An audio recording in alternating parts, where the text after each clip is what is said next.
আসসালামুয়ালাইকুম।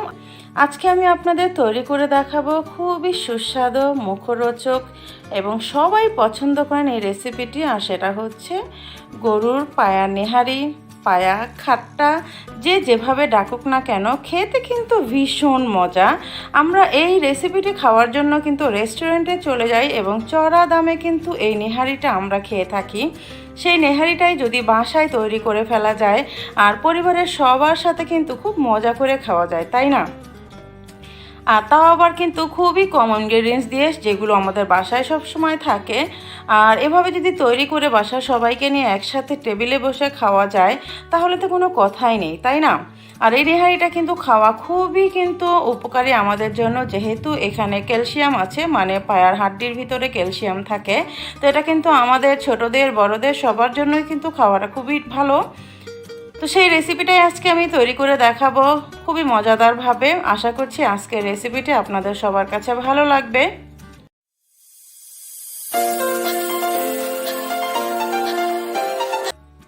এখানে আছে গরুর পায়ার হাড্ডি, মানে এখানে আমি 2 থেকে আড়াই কেজি পরিমাণ নিয়েছি গরুর পায়া। আমি এখানে কিছু নর্মাল হাড্ডিও অ্যাড করেছি আর কিছু ছোটো ছোটো করে মাংস টুকরো করে দিয়েছি, এতে করে গ্রেভিটা খেতে খুব ভালো লাগবে আর বাচ্চারাও খেতে পারবে। তো আমি কিন্তু ভালো করে এই হাড্ডিগুলো ধুয়ে পরিষ্কার করে নিয়েছি এবং অবশ্যই গরম পানি দিয়ে পরিষ্কার করবেন, কারণ এই হাড়ের ভিতরে যে রগ থাকে, রগের ভিতরে কিন্তু রক্ত জমাট হয়ে থাকে। যখন আপনি এগুলো ধুবেন তখন কিন্তু লাল রক্ত বের হয়ে আসবে। তো আমি এখানে কিন্তু পেঁয়াজ কুচি দিয়ে দিলাম, দিয়ে দিচ্ছি স্বাদ মতো লবণ, দিয়ে দিচ্ছি হলুদ গুঁড়ো 1 টেবিল স্পুন, দিয়ে দিচ্ছি লাল মরিচের গুঁড়ো আর দিলাম ধনিয়ার গুঁড়ো। এখানে আছে স্টার অ্যানিস 1 পিস দিয়ে দিলাম, আর এখানে আছে ব্ল্যাক পেপার 1 টিস্পুন দিচ্ছি। এখানে আমি কটা লবঙ্গ দিয়ে দিলাম 10-12 পিসের মতো, দিয়ে দিচ্ছি এখানে আমি এলাচ, তেজপাতা একটু ছিঁড়ে দিয়ে দিলাম, দিয়ে দিচ্ছি এখানে আমি দারচিনি, আর দিলাম আমি কাঁচামরিচ। কাঁচামরিচটা আমি দিয়েছি 10-12টার মতো, দিয়ে দিলাম আমি এখানে কাবাব চিনি। আদা বাটা দিয়ে দিচ্ছি 2 টেবিল স্পুনের মতো, আর রসুন বাটা দিয়ে দিচ্ছি এখানে আমি 2 টেবিল স্পুনের মতো। আমি এখানে কাঁচামরিচটা একটু বেশি দিয়েছি, আমি এই কাঁচামরিচের ঝালটাই রাখতে চাচ্ছি, আর শুকনো মরিচটা একটু কম দিয়েছি। এখানে আমি জিরে গুঁড়ো দিয়ে দিলাম আমি অল্প পরিমাণের তেল। এখন একটু ভালো মতো মিশিয়ে নিব। আর নিহারির যে কালারটা থাকে আমি একটু হালকা করার চেষ্টা করছি, কারণ আমি হলুদের গুঁড়াটা একটু কম ইউজ করেছি, আবার শুকনো মরিচটাও কম দিয়েছি। আপনারা চাইলে আপনাদের পছন্দ অনুযায়ী দিয়ে নিতে পারবেন, এটা যার যার রুচি অনুসারে।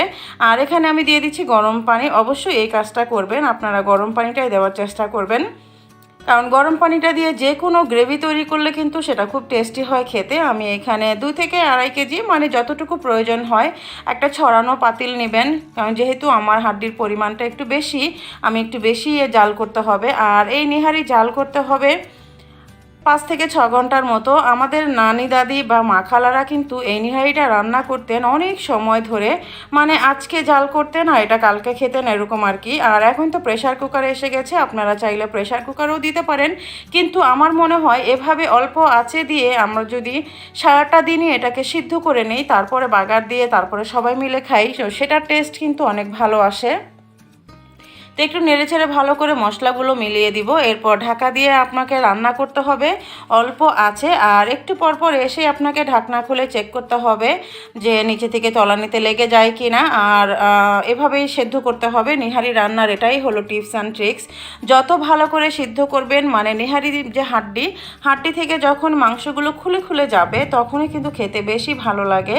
আর এই নিহারিটা খেতে ভালো লাগে নান রুটি, পরোটা, তন্দুরি রুটি, এগুলো দিয়ে কিন্তু নিহারিটা খেতে ভালো লাগে। তো বলক চলে এসছে, আমি একটু চেক করতে চলে আসলাম দেখার জন্য যে আমার নিহারিটার কী অবস্থা। আবার অনেক সময় বলক এসে ঢাকনা দিয়েও গড়িয়ে পড়বে, তো সেক্ষেত্রে একটু চেক করতে হবে আর কি বারে বারে এসে। যখনই কোরবানির ঈদ হয় বেশিরভাগ করে কিন্তু ওইটাই বেশি হয়। কোরবানির ঈদের দিন কিন্তু এই হাড্ডিটা আমাদের মা খালাদেরকে দেখেছি ঈদের দিনে কিন্তু এই হাড্ডিটা জ্বালাতে থাকেন এবং তারপরের দিন কিন্তু এই নিহারিটা খাওয়া হয়, মানে সকালবেলা। আর ঈদের দিন বিকেল থেকে কিন্তু এটা জ্বালানো হয়। তো এভাবেই কিন্তু আসলে করে। আর ঈদের দিন ছাড়া তো আমরা এটা বাজারেও কিনতে পাই এই হাড়গুলো। তো হ্যাঁ, এই যে গরুর পায়াগুলো এটা কিন্তু খেতে ভীষণ টেস্টি, আর এটা কিন্তু অবশ্যই উপকারী খাওয়া, কারণ যেহেতু ভিতরে ক্যালসিয়াম থাকে বা বাচ্চাদেরকে একটু বেশি ভালো শরীরের জন্য খাওয়ানোর। তো বারে বারে আমি চেক করব, ঢাকনা দিয়ে করব, আবার ঢাকনা উল্টে পাল্টে দেখে নিব আমার সব ঠিক আছে কিনা। দেখতে পাচ্ছেন এখানে কিন্তু তেল উঠে এসছে, মানে নেহারি থেকে তেলগুলো উঠে এসছে। আর অবশ্যই ঢাকনা দিয়ে রান্না করবেন। আর আমি যে মশলাগুলো ইউজ করেছি এগুলো কিন্তু আমাদের বাসায় সব সময় থাকে, যেহেতু আমরা রাঁধুনি, আমাদের রান্না করতে হয় অনেক সুন্দর মজার মজার রান্না। তো এগুলো মশলা কিন্তু আমাদের বাসায় সব সময় থাকে। তো অল্প অল্প করে সবগুলো মশলা, আর নিহারিতে কিন্তু মশলাগুলো একটু বেশিই দিতে হয়। অনেকের কমপ্লেন থাকে যে নিহারি রান্না করলে গন্ধ আসে, মানে এই রান্নাটা থেকে গন্ধ আসে, বা অনেকেই বলে যে খাওয়া যায় না, একটু মাথা ঘুরে এরকম। তো সেজন্য আমি এখানে কিছু তেঁতুল ব্যবহার করেছি। আমার কাছে মনে হয় এটা একটু টক খেতেই ভালো লাগে ঝালের তুলনায়। তো আমি এখানে তেঁতুল দিয়ে দিলাম। আমি এখানে 2 টেবিল স্পুনের মতো তেঁতুল পানি দিয়ে আগে থেকে ভিজিয়ে রেখেছিলাম। এখন এইভাবে ছেঁকে আমি যে পাল্পটা বের হয়েছে সেটাই আমি দিয়ে দিব। নেহারিটা একটু টকটক খেতেই কিন্তু ভালো লাগে। আর শেষে তো লেবু আমাদের থাকবেই, কারণ লেবু তো মাস্ট। যে কোনো হালিম বা নেহারিতে কিন্তু লেবুটা দিয়ে খাওয়া গেলে কিন্তু খুব ভালো লাগে, টেস্টি লাগে খেতে। তখন কিন্তু আর ওই যে মাথা ঘুরে বলে অনেকে বা খাওয়া যায় না, সেটা কিন্তু আর লাগে না, খুব টেস্টি হয় খেতে। আর এদিকে কিন্তু অনেকগুলো কিন্তু খুলে খুলে আসছে হাড্ডিগুলো মাংস থেকে। মানে আপনাকে ঢাকা দিয়ে অল্প আছে কিন্তু এই কাজটা আপনাকে করতেই হবে, তখনই কিন্তু ভালো করে মশলাগুলো ভেতর পর্যন্ত যাবে আর মাংসগুলো খুলে খুলে আসবে, সেটা কিন্তু খেতে ভালো হবে। তো এখনও কিন্তু গ্রেভিটা অনেক পাতলা আছে, তো গ্রেভিটা ঘন করারও কিছু টিপস অ্যান্ড ট্রিক্স আছে। তো গ্রেভিটা ঘন করার জন্য অনেকে পাউরুটি ইউজ করে, মানে পাউরুটি ভিজিয়ে তারপরে দেয়। তো আমি এখানে পাউরুটি করব না, আমাদের মা খালারা যেভাবে করতেন আমি ঠিক সেভাবেই করব। আমি এখানে ময়দা ইউজ করব বা আটা, আপনারা দুটোর একটা কিন্তু দিতে পারেন, আটা দিয়েও কিন্তু সুন্দর হয়। তা আমি আজকে ময়দা দিয়ে করব, মানে ময়দা ভেজে দুধে গুলিয়ে দিব। এভাবেই করতেন কিন্তু আমাদের মা খালারা, সেভাবেই করার চেষ্টা করছি আমি। আর হাড্ডিগুলো থেকে কিন্তু দেখতে পাচ্ছেন ভেতরে ক্যালসিয়াম কিন্তু, মানে ভেতরে যে ঘিলুগুলো বের হয়ে আসছে, অনেকটা সফট হয়ে আসছে। এভাবেই কিন্তু বেশি ভালো লাগে এই নিহারিটা খেতে। তো আমি ওদিক থেকে আমার নেহারি ফুটতেছে, আর এদিক থেকে আমি 1 কাপ পরিমাণ ময়দা নিয়ে নিচ্ছি। আমি ময়দাটাকে একটু চেলে নিব, যাতে করে আমার এই যে মিক্সটা সেটা খুব সুন্দর একটা সফট একটা ডো হয়, ব্যাটারটা হয়, সরি ডো না, মানে ব্যাটার হবে। তো সেজন্য অল্প আঁচে দিয়ে কিন্তু আমাকে এই ময়দাটাকে ভাজতে হবে। জালটা কিন্তু বাড়িয়ে দিলে চলবে না, তাহলে পুড়ে যাবে আর সেটা কিন্তু খেতে ভালো লাগবে না। আর এভাবে অল্প আঁচে ভাজতে ভাজতে যখন কিনা ময়দার কালারটা চেঞ্জ হয়ে আসবে আর সুন্দর একটা ফ্লেভার আসবে, তখন বুঝতে হবে যে ময়দাটা ভাজা হয়ে গেছে। এই কাজটা আপনারা আটা দিয়েও করতে পারেন। এখানে আমি লিকুইড মিল্ক নিয়ে নিয়েছি 2 কাপ পরিমাণ। এখন এই 2 কাপ পরিমাণ দুধের সাথে আমি যে আটাটা, মানে ময়দাটা ভেজে রেখেছি, সেটা দিয়ে আমি ভালো করে একটা সুন্দর ব্যাটার তৈরি করব। একবারে স্মুথ একটা ব্যাটার হবে। তো এখন ভালো করে মিশিয়ে নিতে হবে, যাতে করে কোনো দলা পাকানো না থাকে। খুবই সুন্দর মসৃণ আর স্মুথ একটা ব্যাটার তৈরি করে নিতে হবে। তো আমার ভালো করে যে মিশ্রণটা বানানো হয়ে গেছে, ব্যাটারটা বানানো হয়ে গেছে। এখন আমি যে নিহারির ভিতরে আমি এই ব্যাটারটা দিয়ে দিব, আর দিয়ে সাথে সাথে কিন্তু নাড়াচাড়া করতে হবে, তা না হলে কিন্তু দলা পাকিয়ে যাওয়ার সম্ভাবনা রয়েছে। এখন যে পাতলা দেখতে পাচ্ছেন একটা মানে গ্রেভিটা, সেই পাতলাটা কিন্তু আর থাকবে না। আমি যখনই ময়দাটা দিয়ে দিব আমার গ্রেভিটা কিন্তু অনেকটা ঘন হয়ে আসবে, আর একেবারে পাতলা কিন্তু খেতে ভালো লাগে না। হালকা একটু গ্রেভিটা কিন্তু যদি হয় তাহলে কিন্তু ভালো লাগে খেতে। হালকা গাঢ় হবে, একেবারেই পাতলা হবে না বা একেবারেই গাঢ় হবে না। আর কালারটা কিন্তু এই যে আমি এখন আটাটা দিব, মানে ময়দার যে ব্যাটারটা দিব, সেটা দেওয়ার পরে কিন্তু আমার কাঙ্ক্ষিত যে আমার কালারটা নেহারির, সেই কালারটা কিন্তু চলে আসবে। আপনারা দেখেই নিশ্চয়ই বুঝতে পারবেন যে কালারটা কতটা সুন্দর এসছে। সাথে সাথে আমাদেরকে ব্যাটারটা ভালো মতো মিশিয়ে দিতে হবে নেহারির সাথে। দেখতে পাচ্ছেন কালারটা কিন্তু চেঞ্জ হয়ে গেল। আমি এই কালারটাই চাচ্ছিলাম, খুবই সুন্দর হালকা একটা কালার, খুবই গাঢ় কালার আমি চাচ্ছি না, তাহলে লাল মরিচের গুঁড়োটা একটু বেশি দিতে হতো, আমি সেটা দিয়ে কম দিয়েছি, কারণ আমি হালকা কালারটাই চাচ্ছি। এখন আরেকটু ফুটিয়ে নিতে হবে। আর এখন আমাদের করতে হবে বাগার। এই বাগারটা তো অবশ্যই দিতে হবে, কেউ এই বাগারটা কিন্তু মিস করবেন না, কারণ নিহারির কিন্তু আসল টেস্টটাই কিন্তু এই বাগারে। তো বাগারে চলে যাব এখন আমি। তো একটা ফ্রাই প্যান দিয়ে দিলাম আর এখানে আমি তেল দিয়ে দিচ্ছি 1 কাপ পরিমাণ। আর আমি তেলের পরিমাণটা কিন্তু একটু কম ইউজ করেছি, এই ক্ষেত্রে খেতে স্বাদ হবে বেশি। আর এখানে আমি দিয়ে দিচ্ছি রসুন কুচি 2 চামচের মতো, আর এখানে পেঁয়াজ কুচি দিয়ে দিলাম 1 কাপ পরিমাণ। এটা একটু বেশিই লাগবে কারণ বাগারটাই কিন্তু অনেক টেস্ট আসে। আর এটা আমাকে ভাজতে হবে একেবারেই বাদামি করে।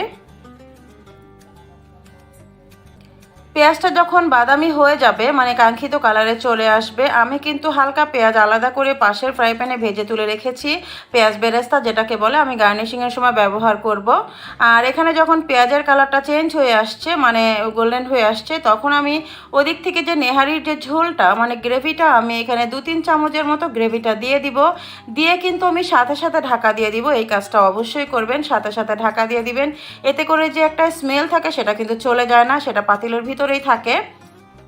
অনেকে এই যে বেরেস্তাটা তৈরি করেছি এই ভাজা বাগারটা ওই পাতিলে সরাসরি দিয়ে দেয়, কিন্তু সেটাতে কিন্তু ভালো লাগে না। এখন আমি যে গ্রেভিটা বাগার দিলাম সেটা আমি মূল যে নেহারির পাতিলটা ছিল সেখানে ঢেলে দিলাম। এখন হালকা একটু বলক উঠিয়ে নিব আর লাস্টে আমি কিছু মশলা অ্যাড করব। খুবই সুন্দর ওই মশলাটা আপনাকে অবশ্যই দিতে হবে নেহারিতে, তা না হলে কিন্তু নেহারির টেস্টটাই আসবে না। তো এখন আমি এখানে দিয়ে দিব জিরা গুঁড়ো আর গরম মশলা গুঁড়ো। এটা দিলে কিন্তু নেহারির যে লাস্ট যে একটা ধাপ সেটা শেষ হবে আমাদের নেহারি রান্না করার।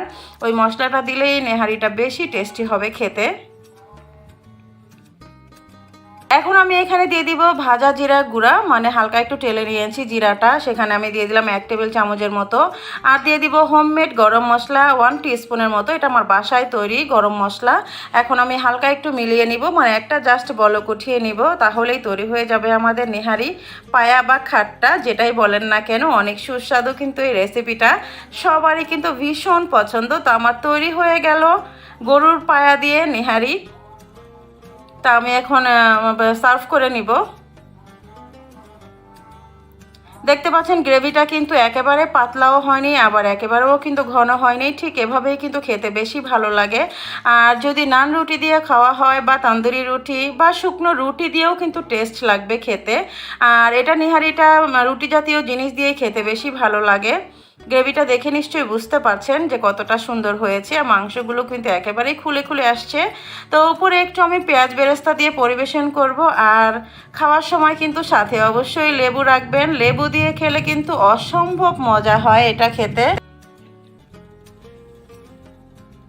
কি দেখলেন তো, অনেক সুন্দরভাবে কিন্তু রেসিপিটা তৈরি হয়ে গেল। আর এমন সুন্দর মজাদার রেসিপি যদি পরিবারের সবাইকে নিয়ে এক টেবিলে বসে খাওয়া হয় তখন কিন্তু তার স্বাদটা কিন্তু দ্বিগুণ পরিমাণে বেড়ে যায়, কি তাই না? তো আমি আশা করছি আজকের রেসিপিটি আপনাদের সবার কাছে ভালো লেগেছে। যদি ভালো লাগে থাকে তবে প্লিজ কমেন্টসের মাধ্যমে জানাবেন। আপনাদের একটা লাইক আর কমেন্টস কিন্তু আমাকে অনেক উৎসাহ দেয়, আমাকে সামনে এগিয়ে যেতে কিন্তু অনেক উৎসাহ দেয়। তো এইভাবেই আমার পাশে থাকবেন শুরু থেকে। আমার ভাই বোনেদেরকে অসংখ্য ধন্যবাদ জানাই যারা সবসময় আমার ভিডিওগুলো দেখেন, লাইক কমেন্টস দিয়ে আমাকে উৎসাহ দেন। আর যারা এখনও পর্যন্ত আমার চ্যানেলটিকে সাবস্ক্রাইব করেনি তারা চাইলেই কিন্তু আমার চ্যানেলটিকে সাবস্ক্রাইব করে বরাবরের মতো আমার পাশে থাকতে পারবেন। সবাই সুস্থ থাকবেন, ভালো থাকবেন, আল্লাহ হাফেজ।